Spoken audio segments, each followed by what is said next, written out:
It's really important to choose something that you are really going to enjoy mining and working on. You're going to spend a lot of hours reading it, learning it, perfecting it, and so I think really follow your instincts on that rather than maybe listening too much to other people and what they tell you they think you should do. I would advise them to ensure that it suits them and their casting, their age, maybe where they're from. I just think it's important because you don't really want to be doing a monologue that is, you're playing a 45-year-old man who has 5 kids and you're a 20-year-old man trying to portray that and trying to understand what that person's been through. Something they resonate with, you know, something they connect to, something they can be like, oh my God, that's me. Because at the end of the day, it's you on stage, so you might as well choose something that's a bit yourself. Something that you enjoy, whether it makes you laugh, whether it makes you really upset, it has to affect you in some sort of way.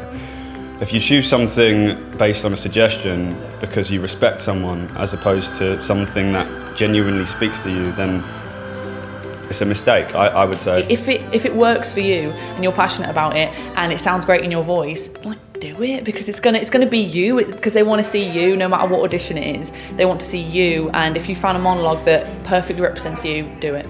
Don't think, oh, I should be ticking all these boxes and fitting the criteria, because at the end of the day, if you're doing something that you love to do, you'll do it as well as you possibly can.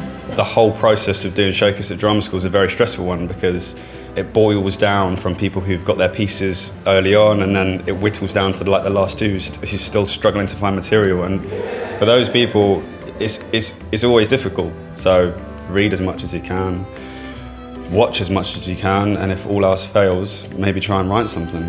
When I first approach a script, I just read it umpteen times, just constantly reading it, get to know the character, read the entire play, get a feel for the character, kind of see where they've came from, what their background is before the play actually begins. I'll just imagine that world, I'll imagine what it's like to be in that situation, and then what's my intention and all that, and then just keep that process going, you know, the thoughts and stuff like that, and yeah. So I kind of sit in it for a bit.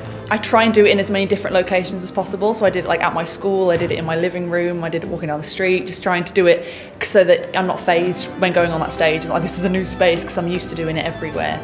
I had a director who taught me and was very, very insistent on just following your impulse and green lighting everything, and I very much stick to that and try my best to just do whatever impulse I feel first, rather than over-analysing it in my head, because often your first impulse is the right impulse. You've just got to train it to be as good as it can be, you know?